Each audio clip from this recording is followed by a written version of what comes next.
Hello students, कैसे हैं आप? आई होप आप सब अच्छे होंगे, हेल्दी होंगे और स्ट्रेस फ्री होंगे।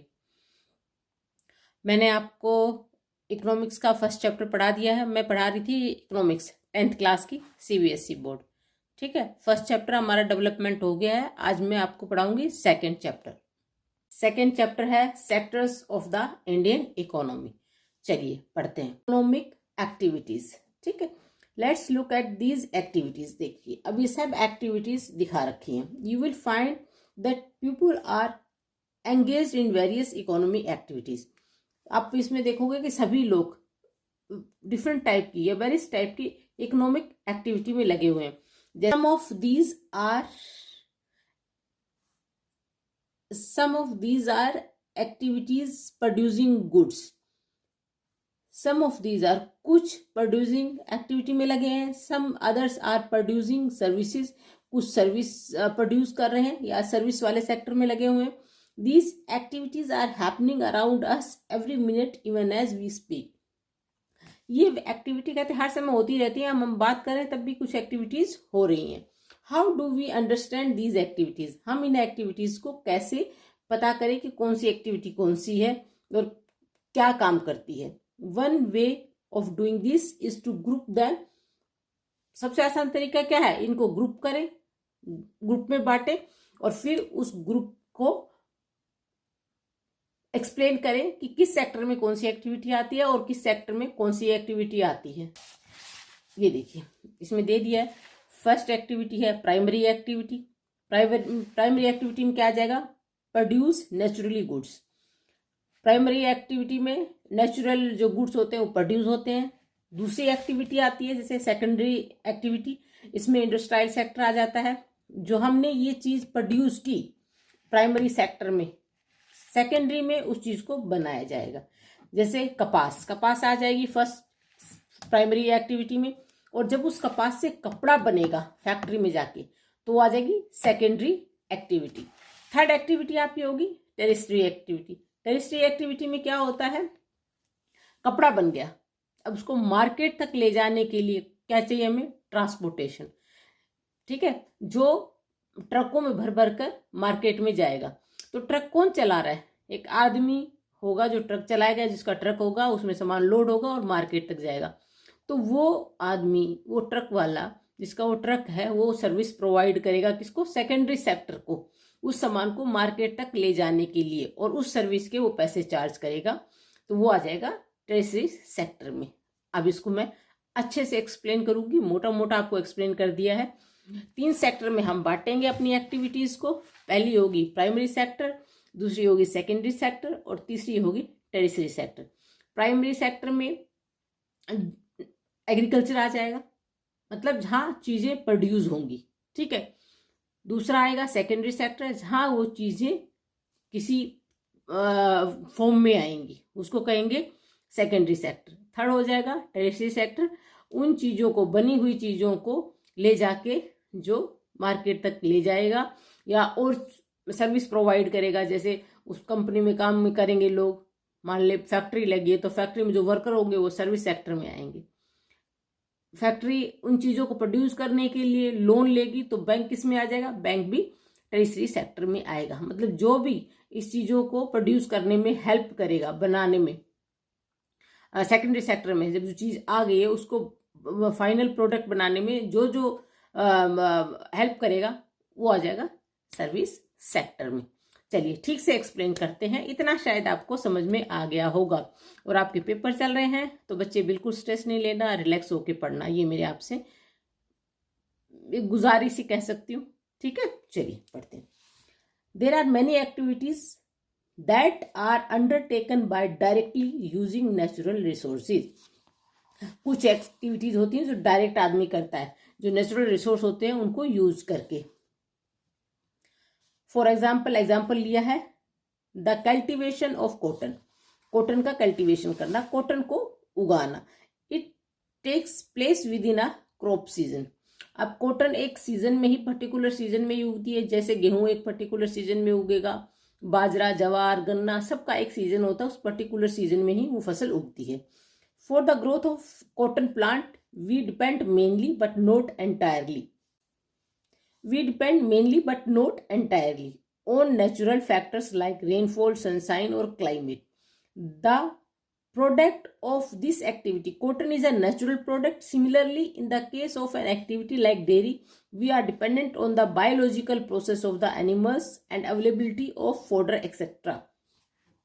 देखिए, जब हम पौधा उगाते हैं तो हम किस किस पे वो डिपेंड करता है कि उसकी ग्रोथ अच्छी हो, क्लाइमेट अच्छा होना चाहिए, रेनफॉल होना चाहिए, सनसाइन, ये सब जरूरी है कि रेनफॉल, कॉटन का जो प्लांट हमने लगाया है उसके लिए जितना रेनफॉल चाहिए उतना रेनफॉल हो, जितना सनसाइन उसको चाहिए, ब्राइट सनसाइन, जब वो पकता है उस टाइम वो उसको प्रॉपर सनसाइन चाहिए, और क्लाइमेट उसके हिसाब से, पौधे के हिसाब से होना चाहिए जब पौधा बड़ा होता है।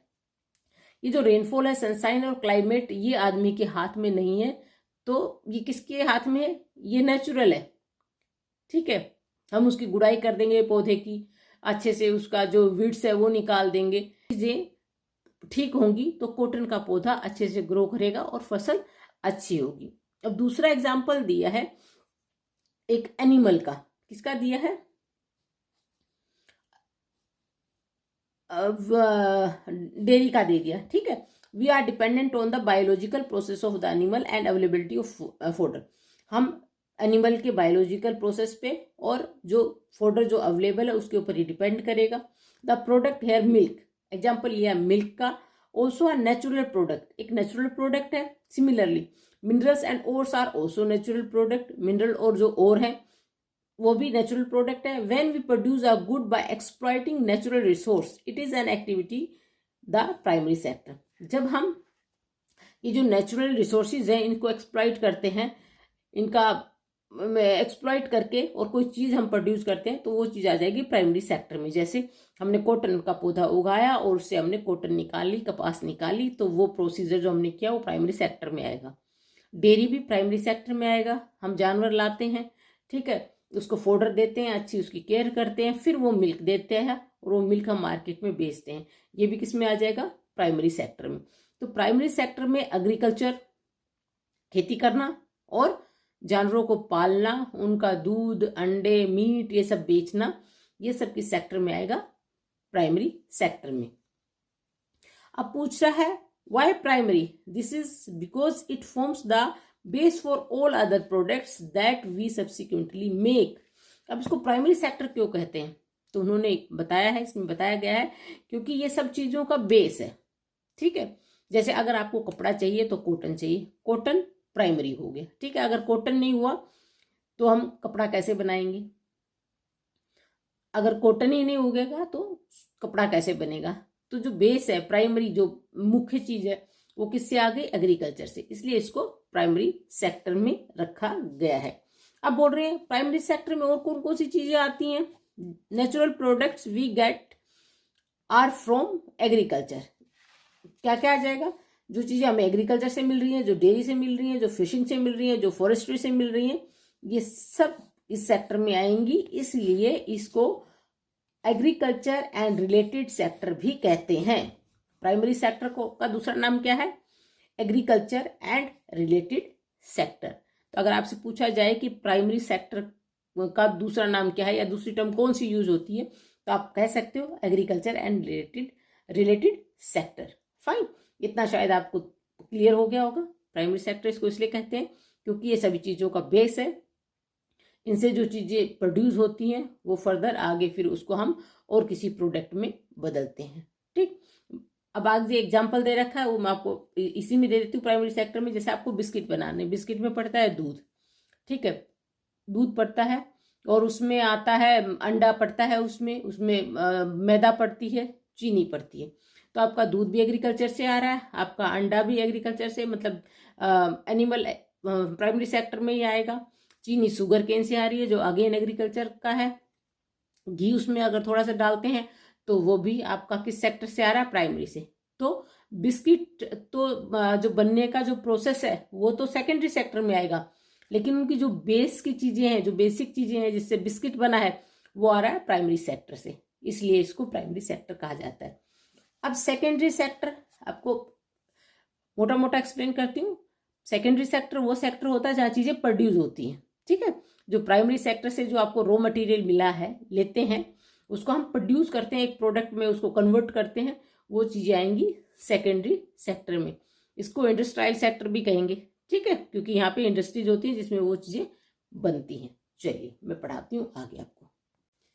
Secondary sector covers activities in which natural products are changed into other forms through ways of manufacturing that we associate with industrial activity. ठीक है, अब जैसे मैंने पहले एक्सप्लेन कर दिया कि जो नेचुरल प्रोडक्ट्स हैं उनको चेंज करते हैं नए प्रोडक्ट में, इंडस्ट्रीज में ले जाके, इसमें इंडस्ट्रियल एक्टिविटीज होती हैं, मैन्युफैक्चरिंग होती है इंडस्ट्रीज में, और उसको एक नए प्रोडक्ट में चेंज करते हैं, इसको सेकेंडरी सेक्टर कहते हैं। मतलब रो चीज़ों को एक फॉर्म में चेंज करना, एक प्रोडक्ट बनाना जिस सेक्टर में होता है उसको सेकेंडरी सेक्टर कहते हैं। क्योंकि ये काम इंडस्ट्रीज में होता है इसलिए इसका भी सेकेंड नाम क्या है, इंडस्ट्रियल सेक्टर। चलिए, it is the next step after primary sector. ये प्राइमरी सेक्टर तो पहला हो गया और अगला स्टेप हो गया सेकेंडरी सेक्टर। ठीक है, जैसे दूध तो हो गया प्राइमरी सेक्टर, और दूध से बिस्किट बनाना हो गया आपका secondary sector. The product is not produced by nature but has to be made and therefore some process of manufacturing is essential. अब जैसे the product is not produced by nature तो जैसे गन्ना तो नेचर ने उगा दिया, चीनी थोड़ा ना नेचर उगाएगा कि खेतों में चीनी उग रही है। गन्ना हमने नेचर से लिया, एग्रीकल्चर से लिया, और उसको फिर फैक्ट्रीज में भेजा, और वहां उससे क्या बना, चीनी, गुड़, शक्कर। ठीक है, तो नेचर ने तो सिर्फ आपको दे दिया, रॉ मटेरियल प्रोवाइड कर दिया, फिर वो फैक्ट्रीज में गया गन्ना, और उससे चीनी, गुड़ वगैरह बना, और वो एक प्रोडक्ट के उस शक्ल में आया, तो वो सेकेंडरी सेक्टर हो जाएगा।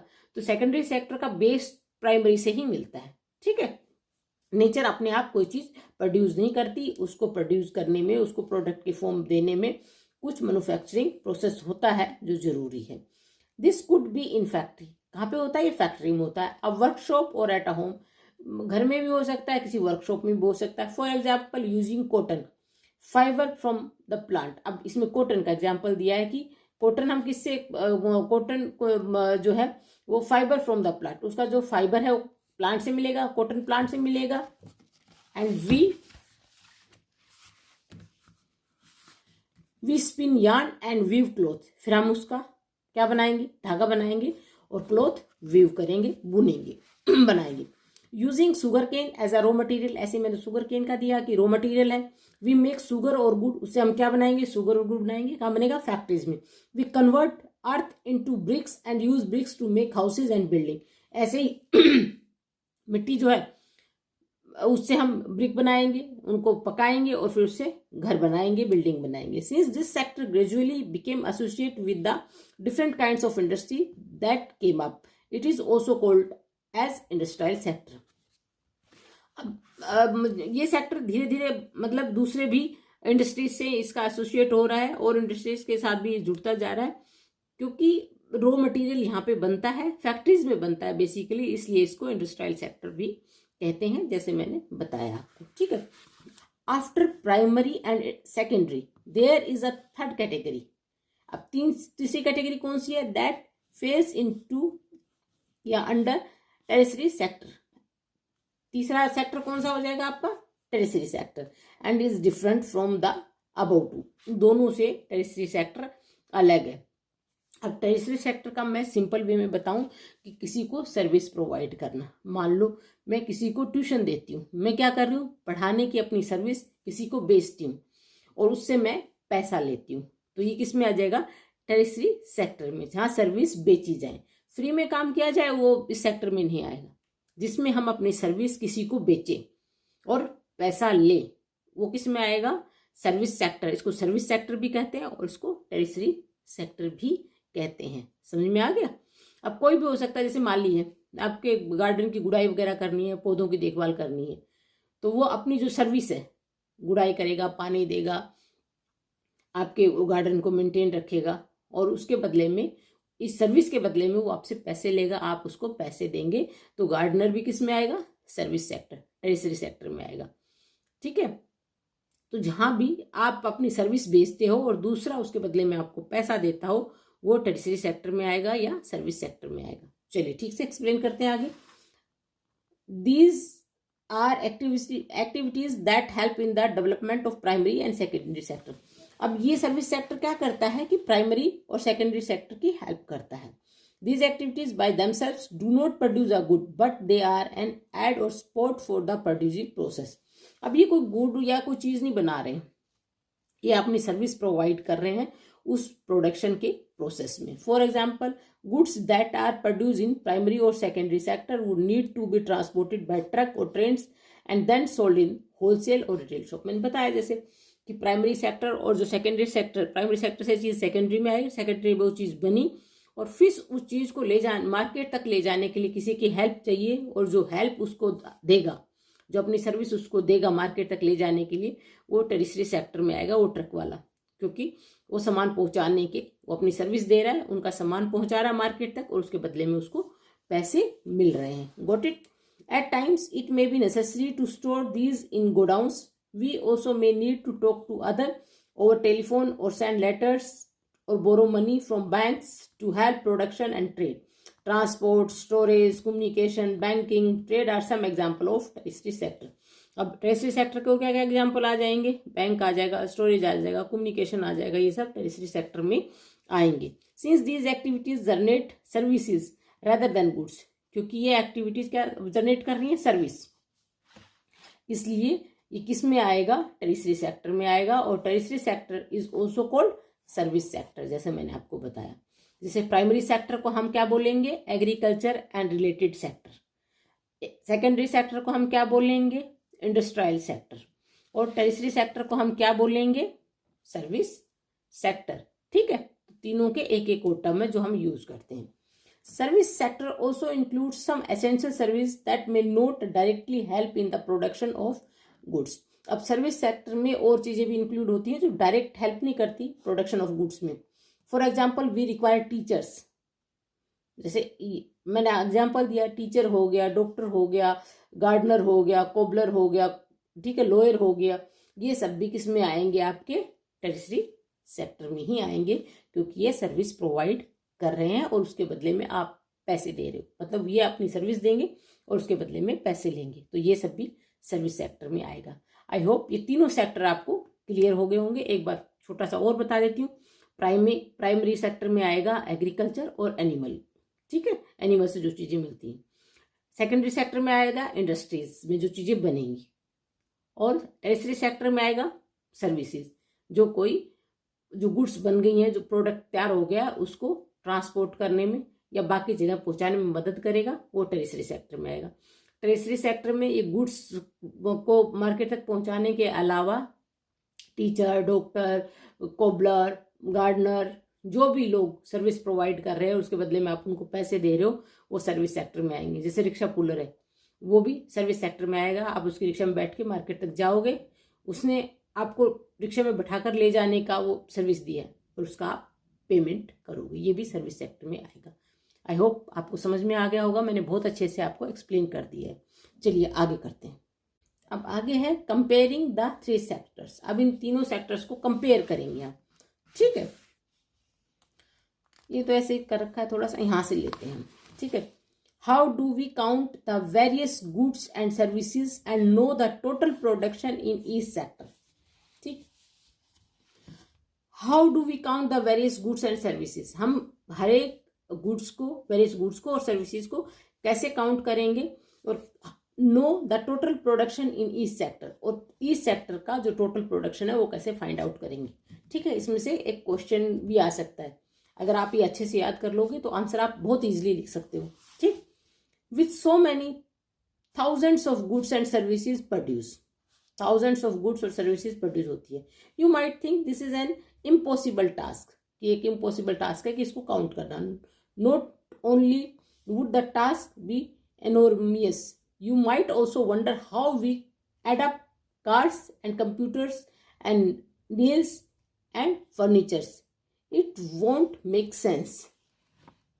अभी हैरान हो गए कि हम कार्स को, कंप्यूटर्स को, नेल्स को, फर्नीचर्स को कैसे काउंट करते हैं, मतलब ये ऐसे ही है, सेंसलेस चीजें हैं। लेकिन इनको क्या करते हैं, कैसे काउंट किया जाता है, ये एग्जाम्पल के थ्रू अभी मैं आपको एक्सप्लेन करूंगी. You are right in thinking so. To get around this problem, economics suggest that the values of goods and services should be used rather than adding up the actual numbers. क्या करते हैं हम, जैसे छोटी छोटी चीज add करने की बजाय इकोनॉमिक्स ने हमें एक तरीका दे रखा है कि जब कोई चीज बनकर एकदम तैयार हो जाए तो हम उस सब चीजों का टोटल लेके उस प्रोडक्ट में ऐड कर दें. ठीक है, जैसे मान लो if 10 kg of wheat is sold at 8 per kg, तो वैल्यू क्या हो जाएगी उसकी, 80,000. 10,000 इंटू 8, ठीक है, इतने रुपीस. मान लो हमने 10,000 व्हीट लिया, क्या रेट था, 8 रुपए किलो, तो हमें टोटल कितने का पड़ा, 80,000 का. ठीक है, 10,000 इंटू 8, 80,000 का. ऐसे दे रखा है. The value of 5,000 coconuts at 10 per coconut, तो 5,000 इंटू 10 कितना आ जाएगा, हमें कितने का पड़ेगा वो कोकोनट, 5,000, 50,000 का. ठीक है, पूरा उसका टोटल हमने निकाल लिया. Similarly the value of goods and services in the 3 sectors are calculated and then added up. हम क्या करते हैं, तीनों सेक्टर्स की वैल्यू लेते हैं कि पहले सेक्टर में कितना पैसा खर्च हुआ, दूसरे में कितना और थर्ड में कितना, और फिर उन सबको ऐड कर देते हैं और उसकी वैल्यू फाइंड आउट कर लेते हैं. ठीक है, remember there is one precaution one has to take. अब इसमें एक प्रिकॉशन लेना है. Not every good that is produce and sold need to be counted. एक एक चीज को जो प्रोड्यूस हुई है और जो बिक गई है उसको काउंट नहीं करना. It makes sense only to include the final goods and services. जो वो फाइनल गुड बन के तैयार हुआ और उसमें जो सर्विस लगी उसको हमें ऐड करना है. थोड़ा कॉम्प्लिकेटेड लग रहा है, आगे एग्जांपल से समझाऊंगी, समझ में आ जाएगा. ठीक है, take for instance a farmer who sells wheat to a flour mill for 8 rupees per kg. अब मान लीजिए फार्मर है, अपना व्हीट बेच रहा है 8 रुपए किलो, 1 किलो के ले रहा है 8 रुपए. The mill grinds the wheat and sells the flour to a biscuit company for 10 per kg. अब मिल उस जो 1 किलो का ही लेके चल रहे हैं, 1 किलो आटो को पीसा और बिस्किट बनाने वाली कंपनी को बेच दिया 10 रुपए किलो. मतलब किसान से लिया 8 रुपए और इसने पीस के 2 रुपए अपने सर्विस के ऐड किए और 10 रुपए किलो के हिसाब से किसको बेच दिया, बिस्किट बनाने वाली कंपनी को. ठीक है, इसमें इसने अपने 2 रुपए सर्विस के ऐड कर दिए. ठीक है, the biscuit company uses the flour and things such as sugar and oil to make 4 packets of biscuit. अब उस 1 किलो फ्लोर का बिस्किट कंपनी ने क्या किया कि 4 पैकेट बनाए बिस्किट के, और उसमें क्या क्या ऐड किया, उसने चीनी और oil. It sells biscuit in the market to the consumers for 60, मतलब 15 रुपीज पर पैकेट उसे मार्केट में बेच दिया. 15 रुपीज पर पैकेट, 4 पैकेट बनाए ना, तो 15 इंटू 4 60 रुपीज हो गया. ठीक, अब उस 1 किलो आटे का कंपनी ने क्या किया, बिस्किट बनाने वाली कंपनी ने, उसने चीनी और ऑयल ऐड किया और उसके बिस्किट बनाए और 4 पैकेट बनाए. 1 पैकेट 15 रुपए का, 4 पैकेट हो गए 60 रुपए के. तो biscuits are the final goods that reach the consumer. अब बिस्किट क्या हो गए, फाइनल गुड हो गया. ठीक है, 60 रुपए, मतलब जो चीज 8 रुपए पर kg के हिसाब से शुरू हुई थी वो फाइनली कितने की बिकी, 60 रुपए की. और ये फाइनल गुड हुआ जो कंज्यूमर तक पहुंचा. तो हम ये नहीं ऐड करेंगे 8 रुपए उसके, 10 रुपए उसके, ये सब ऐसे नहीं. जो फाइनल गुड एंड में जो टोटल हुआ हम उसको लेंगे 60 रुपीज को. ठीक, why are only final goods and services counted. क्यों फाइनल गुड और सर्विसेज काउंट होती हैं. In contrast to final goods, goods such as wheat and the wheat flour in the example are intermediate goods. ठीक है, intermediate है wheat flour. पहले wheat रहा, wheat से तो व्हीट फ्लोर बना. ठीक है, 8 रुपए का किसान ने बेचा और जो फ्लोर मिल वाले ने उसमें 2 रुपए अपने सर्विस चार्ज ऐड करके व्हीट को पीसने के वो बिस्किट कंपनी को बेचे तो वो 10 रुपए में, ठीक है। 10 रुपए उसके, 2 रुपए उसके किसके ऐड हुए, सर्विस के। Intermediate goods are used up in producing final good and services. फिर जो ये इंटरमीडिएट गुड्स है, फ्लोर है, इसको किस में यूज किया गया, बिस्किट बनाने के लिए, वो फाइनल गुड बन के तैयार हुई। The value of final good already include the value of all the intermediate goods that are used in making the final good. अब ये जो इंटरमीडिएट गुड्स है,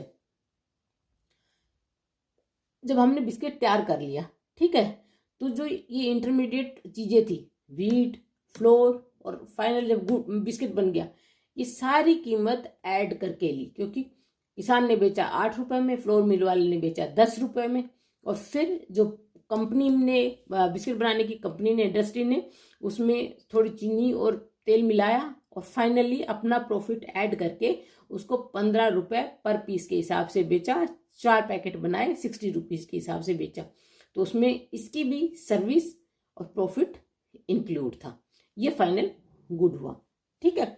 the value of 60 for the biscuit final good already include the value of flour 10 रुपए।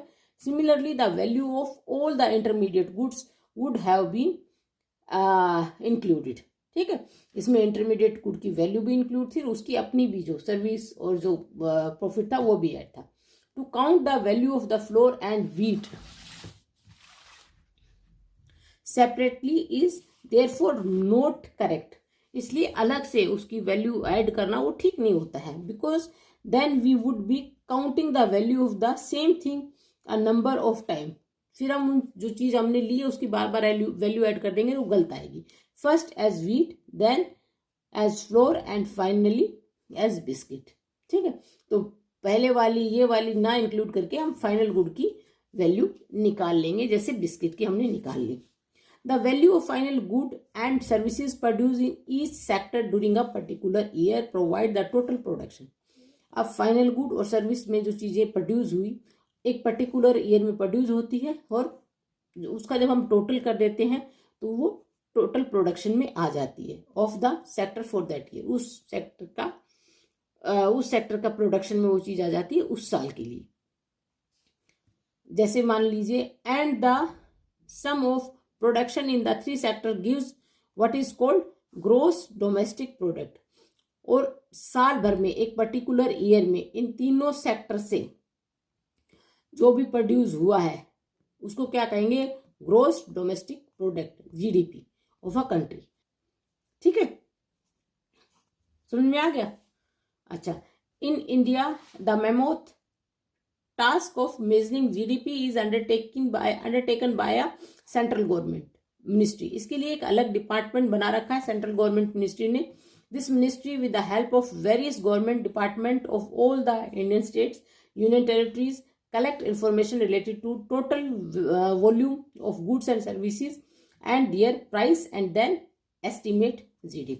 अभी ministry क्या करती है, हर एक स्टेट से, यूनियन टेरिटरीज से, सबसे ये इंफॉर्मेशन लेती है कि उनके यहाँ किस किस सेक्टर में कितना ये प्रोडक्ट हुआ और वो कितने में बिका, ठीक है, कितनी वैल्यू इससे आई, और उसको टोटल करके इन सारे प्रोडक्ट्स की पूरी कंट्री की जीडीपी तैयार करती है, ठीक है। ये अलग से एक डिपार्टमेंट है हमारे सेंट्रल गवर्नमेंट में जो हर एक स्टेट, यूनियन टेरिटरीज से इंफॉर्मेशन लेता है हर एक सेक्टर के बारे में। अब देखिए, हिस्टोरिकल चेंजेस इन सेक्टर। शब्दों में पहले लोग कृषि बहुत ज्यादा करते थे, कृषि पर ही डिपेंडेंट थे। फिर उसके बाद जब इंडस्ट्री आई तो इंडस्ट्री, एग्रीकल्चर का थोड़ा कम हो गया, इंडस्ट्री का बहुत ज्यादा सेक्टर बढ़ गया, उसमें बहुत लोग सर्विस करने लगे, फार्मर्स फार्मिंग छोड़ के फैक्ट्रीज में आ गए। लेकिन आजकल क्या है, सर्विस सेक्टर जैसे बैंकिंग हो गया, टीचिंग हो गया, डॉक्टर हो गए, इसका ग्राफ ज्यादा ऊंचा है। आजकल सर्विस सेक्टर में ज्यादा है लोग, ठीक है। चलिए, क्या चेंजेस आए ये मैं आपको पढ़ा देती हूँ। Generally it has been noted from the histories of many now developed countries that at initial stage of development primary sector was the most important sector of economy activity. पहले इकोनॉमिक एक्टिविटी का most important sector कौन सा होता था? Agriculture. ज्यादा से ज्यादा धन कहाँ से अर्जित होता था? एग्रीकल्चर सेक्टर से, ठीक है। तो सबसे पहले एग्रीकल्चर सेक्टर बूम पे था, सबसे ऊपर होता था। As the methods of farming changed, फिर मेथड ऑफ फार्मिंग चेंज हो गए, टेक्नोलॉजी आ गई, and agriculture sector began for prosperity, और एग्रीकल्चर सेक्टर समृद्ध होने लगा। मैन्योर आ गए, अच्छी मशीनें आ गई, ट्यूबवेल लग गए, इलेक्ट्रिसिटी आ गई, ठीक, तो इससे वो प्रोस्पेरस हुआ।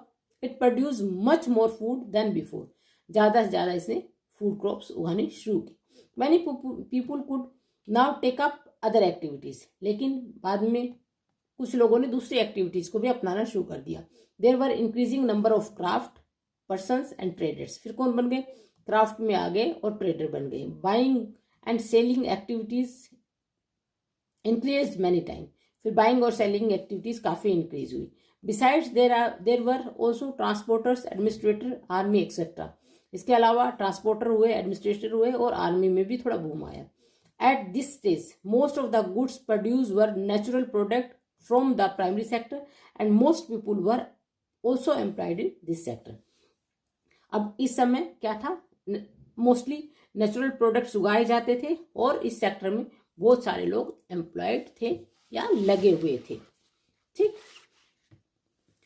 ओवर अ लॉन्ग टाइम, काफी लंबे समय तक, more than 100 years, and specially because new methods of the manufacturing were introduce, factories came up and started expanding. अब काफी समय तक तो एग्रीकल्चर सेक्टर हुआ, फिर नई टेक्नोलॉजी आई मैन्युफैक्चरिंग की, फैक्ट्री इंट्रोड्यूस हुई, ठीक है, and those people who had earlier worked on farms now began to work in factories in large number. जो लोग पहले एग्रीकल्चर में लगे हुए थे, अब बहुत सारे लोग फैक्ट्रीज में काम करने लगे। They were forced to do so, you read in history chapters, people began to use many more goods that were produce in factories at cheap rate. अब बहुत सारे लोग फैक्ट्रीज में क्यों काम पे लग गए, क्योंकि जैसे फैक्ट्रीज में जैसे कपड़ा बनता है, नेचुरल से ना बन के सिंथेटिक बनने लग गया, और बहुत सारी भी चीज़ें फैक्ट्रीज में इंट्रोड्यूस होने लगी। तो खेत पे, क्योंकि पहले पॉपुलेशन ज़्यादा थी, बहुत सारे लोग खेतों पे लगे हुए थे, अंगेज थे। People began to use many more goods that were produce in factories at cheap rate, ठीक है, जैसे मैंने कपड़े का बताया, जो सिंथेटिक कपड़ा होता है वो सस्ता होता है, नेचुरल जो कपड़ा बनता है उससे, तो लोग चीप कपड़ा पहनने लग गए, तो फैक्ट्रीज और बढ़ने लगी और ऐसी चीजें बनने लगी। Secondary sector gradually became the most important in total production and employment. अब सेकेंडरी सेक्टर बूम पे आ गया, और प्रोडक्शन में और एम्प्लॉयमेंट में ये सबसे ज्यादा इसमें आने लगे लोग। Over a time a shift had taken place, अब कुछ समय the importance of the sector had changed, इसका मतलब है कि सेक्टर फिर चेंज हो गया, ठीक है। पहले प्राइमरी में सबसे ज्यादा लोग थे, फिर सेकेंडरी में आए आगे। इन द पास्ट 100 years, पिछले 100 सालों में, there has been a further shift from secondary to territory sector. अब लोग किस में आ गए, टेरिटरी से, सॉरी, सेकेंडरी से टेरिटरी सेक्टर में लोग आने लग गए, डेवलप्ड कंट्रीज में basically. The service sector has become the most important in terms of total production. अब टोटल प्रोडक्शन में सर्विस सेक्टर सबसे आगे है। Most of the working people are also employed in the service sector, बहुत सारे जो working people किस में लगे हुए हैं, सर्विस सेक्टर में लगे हैं। This is the general pattern observed in developed country, developed country में मोस्टली जो लोग हैं वो सर्विस सेक्टर में हैं। What is the total production and employment in the 3 sectors in India, India में तीनों सेक्टर्स में टोटल प्रोडक्शन कितना कितना हो रहा है, ये आगे यहाँ ऑब्जर्व करेंगे चार्ट में। चलिए आगे चलते हैं, जैसे ये दे दिया है, देखिए GDP by primary secondary and tertiary sector. 1973 और 74 में आपका जो ब्लू वाला है वो है प्राइमरी, रेड वाला है सेकेंडरी, और ग्रीन वाला है टर्शियरी सेक्टर। पहले देखिए सबसे ज़्यादा था आपका प्राइमरी सेक्टर, सेकेंडरी भी थोड़ा कम था, सर्विस सेक्टर में भी ज़्यादा था, तो प्राइमरी और सर्विस में ज़्यादा था। 2013-14 में क्या हुआ, एग्रीकल्चर कम हुआ, सेकेंडरी थोड़ा बढ़ा, और सबसे ज़्यादा रहा सर्विस सेक्टर, ठीक है। यही इसमें इसी को एक्सप्लेन किया गया है। अब आगे पढ़ते हैं। Why is the tertiary sector becoming so important in India, India में टर्शियरी सेक्टर सबसे ज़्यादा क्यों बढ़ा। These could be several reasons, इसके कई कारण हो सकते हैं। फर्स्ट बताया है, पहला कारण क्या है, इसका क्वेश्चन आ सकता है, ये क्वेश्चन है और ये आंसर होगा इसका, ठीक है। यहाँ तक first in any country several services such as hospitals, educational institute, post, telegraph services, police stations, court, village administration offices, municipal corporation, defence, transport, bank, insurance, ये सब सर्विस सेक्टर आगे आर रिक्वायर्ड, जरूरी है हर एक कंट्री के लिए, ठीक है। और these can be considered as a basic service, और इनको क्या कहा जाता है, basic service. In a developing country the government has to take responsibility for the provision of this sector, और डेवलपिंग कंट्री में गवर्नमेंट की रिस्पॉन्सिबिलिटी होती है कि ये सर्विस जनता को प्रोवाइड कराए, इसलिए सर्विस सेक्टर बड़ा है। पहला कारण तो ये है, क्योंकि हर एक हॉस्पिटल चाहिए, बैंक चाहिए, इंश्योरेंस चाहिए, ट्रांसपोर्टेशन चाहिए, ठीक है, ये रिक्वायरमेंट है, ये जरूरतें हैं, तो सर्विस सेक्टर इस कारण भी बड़ा है और गवर्नमेंट इसको बढ़ावा भी देती है। अब दूसरा कारण क्या है, चलिए दूसरा है the development of agriculture and industry leads to the development of service. अगर आपको एग्रीकल्चर और इंडस्ट्री को बढ़ाना है तो आपको सर्विस सेक्टर की हेल्प चाहिएगी, ठीक है, इसलिए भी सर्विस सेक्टर बड़ा है। सच एज जैसे ट्रांसपोर्ट हो गया, ट्रेड हो गया, स्टोरेज हो गया, ये सब चाहिए प्राइमरी और सेकेंडरी सेक्टर के लिए ये सर्विसेज, इसलिए भी सर्विस सेक्टर बड़ा है, ठीक है, like as we have already seen. अच्छा, greater the development of the primary and secondary sector more would be the demand for such services. अगर आपको ज्यादा से ज्यादा प्राइमरी और सेकेंडरी सेक्टर को बढ़ाना है तो सर्विस सेक्टर को भी बढ़ाना होगा, तभी ये सफल होंगे प्राइमरी और secondary sector. Without service sector के ये बढ़ेंगे नहीं, ठीक है, इसलिए भी सर्विस सेक्टर जरूरी है।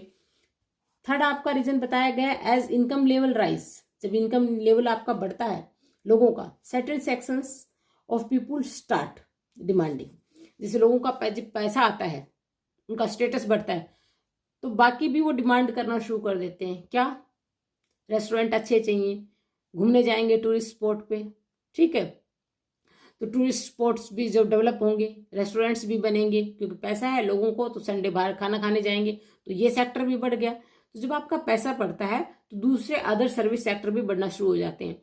जैसे अगर आपका स्टेटस अच्छा है तो आप घर बनाएंगे, उसमें लोन लगाएंगे, लोन के लिए आपको माली की सर्विस चाहिए, हाउस हेल्प की सर्विस चाहिए, ठीक है, तो बहुत सारी सर्विसेज उसमें इंक्लूड होती जाती हैं। इसमें एग्जांपल किसका दिया है, मैंने, ठीक है, demanding many more services like eating out, जैसे मैंने बताया, टूरिज्म, शॉपिंग मॉल बनने लग गए, प्राइवेट हॉस्पिटल, कि सरकारी हॉस्पिटल में जी अच्छा इलाज नहीं होता, प्राइवेट अच्छे हॉस्पिटल चाहिए क्योंकि आपका पास पैसा आ गया। प्राइवेट स्कूल, सरकारी स्कूल में नहीं जाना, बच्चों को प्राइवेट स्कूल में पढ़ाना है, इसलिए प्राइवेट स्कूल अच्छे अच्छे बनने लग गए। प्रोफेशनली ट्रेनिंग एक्सेट्रा, और प्रोफेशनल ट्रेनिंग लेने लग गए लोग। You can see these changes quite sharply in cities, specially in big cities. ये जो चेंजेस आए हैं मोस्टली कहाँ हैं, बिग सिटीज में आए, गाँव में नहीं आए, बिग सिटीज में बहुत ज्यादा आए, क्योंकि बिग सिटीज में लोगों को ये सब फैसिलिटीज भी चाहिए, ये सर्विसेज भी चाहिए, इसलिए mall, private school, private hospital बहुत बनने लगे, ठीक है।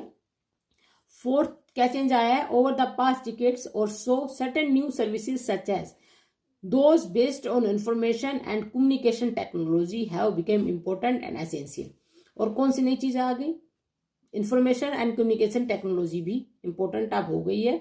The production of these services has been rising rapidly, तेजी से ये सर्विस प्रोडक्शन इसका बढ़ रहा है। We shall see examples of these new services and the reason for their expansion, ये भी हम पढ़ेंगे कि इनका एक्सपेंशन क्यों हुआ और उसके बढ़ने के कारण क्या थे। However you must remember that not all of the service sectors is growing equally well. अब आपने देखा होगा कि सारे जो सर्विस सेक्टर है इक्वली ग्रो नहीं किए, किसी ने ज्यादा ग्रो किया और किसी ने कम ग्रो किया, ठीक है। Service sector in India employs many different kinds of people, service sector में बहुत सारे लोग एम्प्लॉय हैं डिफरेंट सेक्टर में। At one end there are a limited number of services that employ highly skilled and educated workers. अब service sector में, कुछ service sector में एम्प्लॉय हमें कैसा चाहिए, ट्रेंड और स्किल्ड चाहिए। At the end there are a very large number of working engaged, जबकि बहुत सारे सर्विस सेक्टर में लोग एंगेज्ड हैं जो अनस्किल्ड भी हैं। In service such as small shopkeepers, repair person, transport person etcetera, ये अनस्किल्ड है। These people barely manage to earn a living, ये लोग बड़ी मुश्किल, barely manage, These peoples barely manage to earn a living, and yet they perform these services because no alternative opportunity for work are available to them.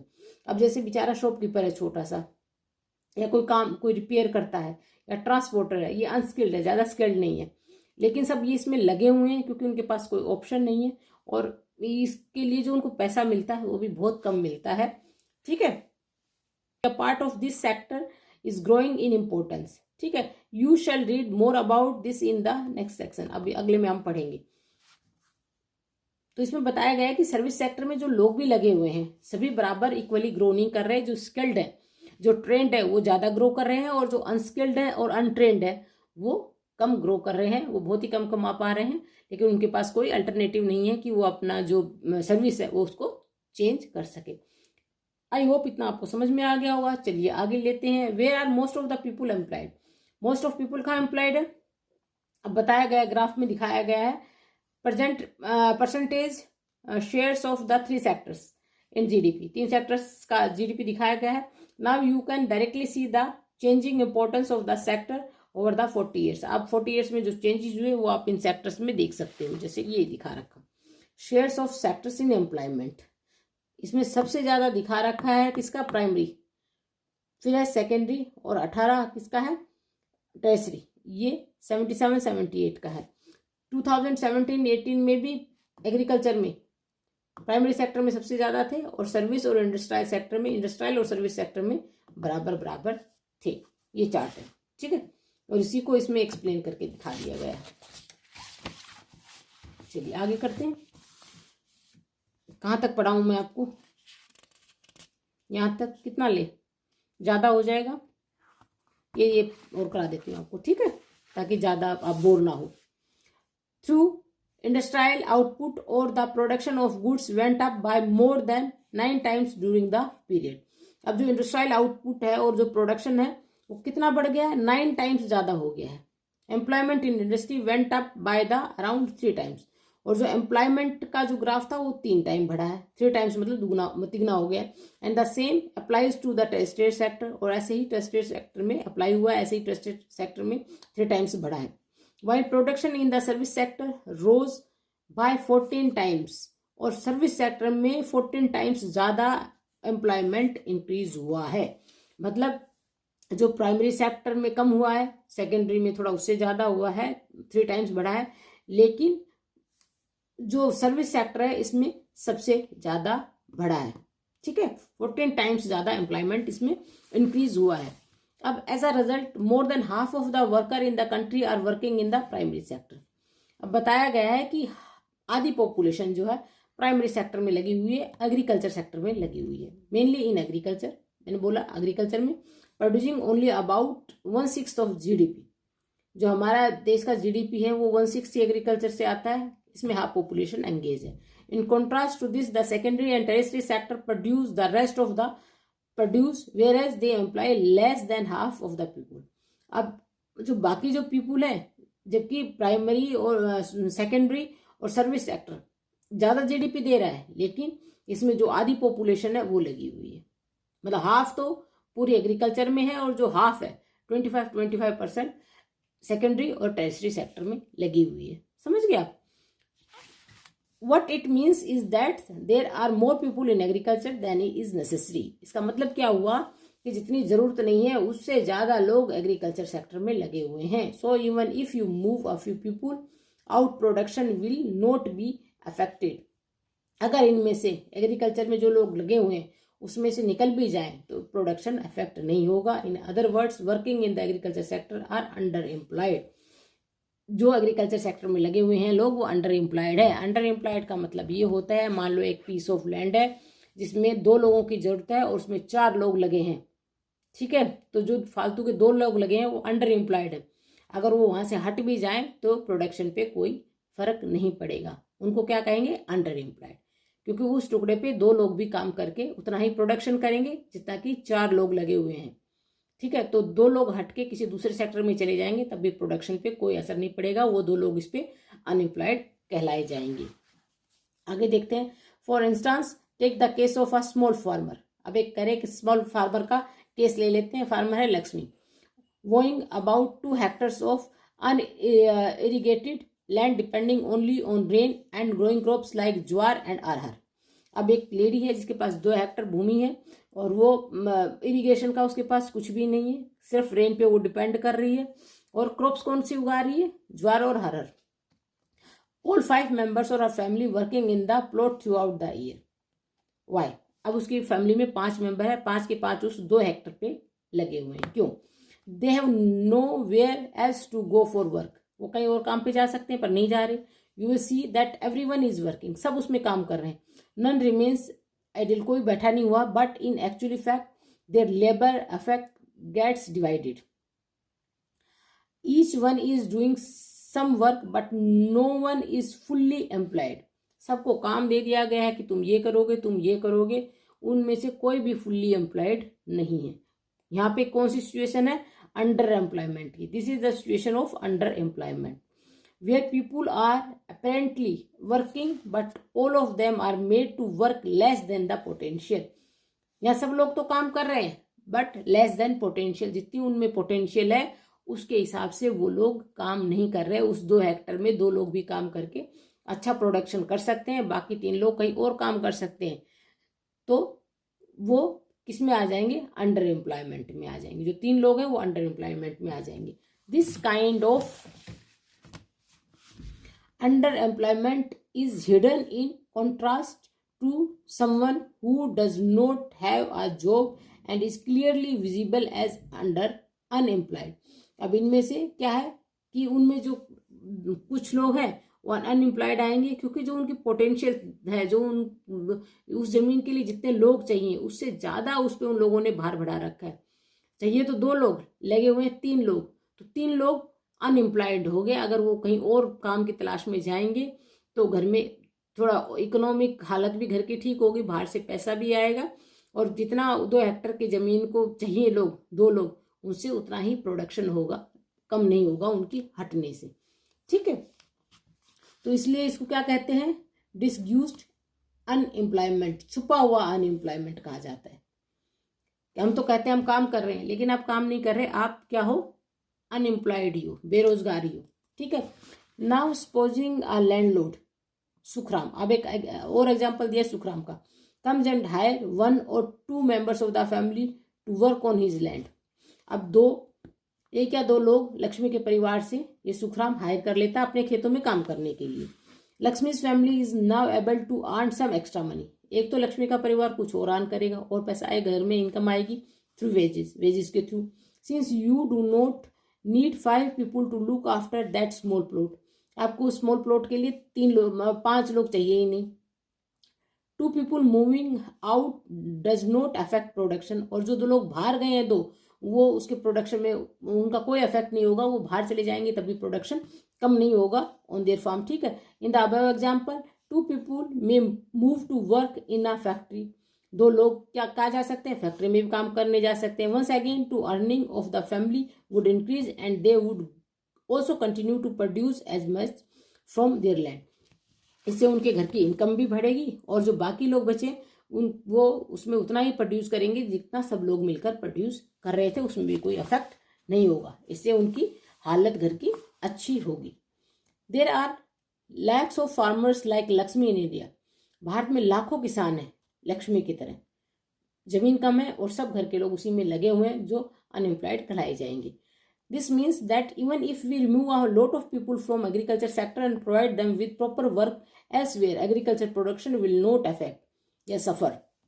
अगर उनमें से हम कुछ लोगों को उस फार्म से, उस एग्रीकल्चर लैंड से हटा भी दें तो प्रोडक्शन में कोई फर्क नहीं आएगा और घर में पैसा और आएगा जो दूसरे सेक्टर्स में जाकर वो कमाएंगे।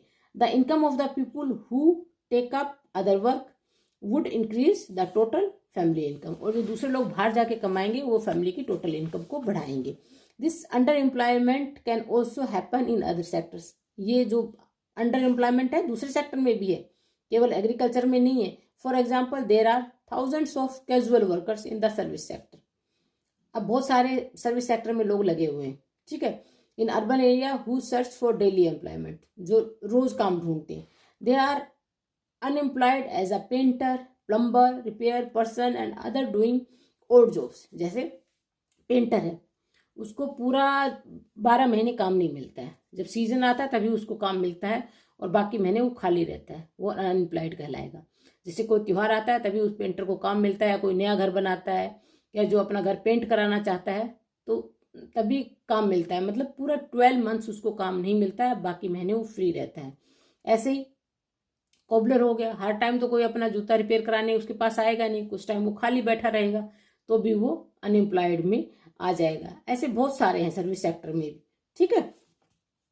Many of them don't find work everywhere every day. कुछ लोग हर दिन, लोगों को काम नहीं मिलता जो सर्विस सेक्टर में लगे हुए हैं। Similarly we see other people of the service sector on the street pushing a cart और selling something where they may spend the whole day but earn very little. They are doing this work because they do not have better opportunity. आप देखोगे कि कुछ लोग ठेली लगा के घर घर जाके सामान बेचते हैं, जरूरी नहीं उनका सामान बिके, पूरे दिन में कभी बिकता है कभी नहीं बिकता। अब उनके पास कोई और ऑप्शन भी नहीं है कि दूसरी जगह वो शिफ्ट हो जाए। तो आपको समझ में आ गया होगा। आज मैं इतना ही पढ़ाऊंगी, बाकी कल पढ़ाऊंगी, बहुत बड़ा हो जाएगा, ठीक है। तो आपको अनएम्प्लॉयमेंट भी समझ में आ गया होगा, एग्रीकल्चर लैंड में भी है, सर्विस सेक्टर में भी है, ठीक है। मतलब किसी चीज के ऊपर जमीन का दिया है कि छोटा जमीन का टुकड़ा है फील्ड का और उस पर जरूरत से ज्यादा लोग लगे हुए हैं, तो जो जरूरत से ज्यादा लोग लगे हुए हैं वो अनएम्प्लॉयड कहलाए जाएंगे। ऐसे ही सर्विस सेक्टर में जब लोगों को पूरा 12 महीने काम नहीं मिलता, वो कुछ मंथ्स फ्री रहते हैं, उस टाइम वो अनएम्प्लॉयड कहलाए जाएंगे, ठीक है। आप सबको समझ में आ गया होगा। पेपर चल रहे हैं, स्ट्रेस मत लीजिएगा, खुश रहिएगा और स्ट्रेस फ्री होके शांति से अपने लेसन्स रिवाइज कीजिएगा। मेरी तरफ से आप लोगों को बेस्ट ऑफ लक। आप अच्छा करें, आगे बढ़ें और खुश रहें। Bye bye. अगर मेरा टीचिंग भी आपको पसंद आ रहा है तो please do like, subscribe and share my channel with your friends. Thank you, bye bye.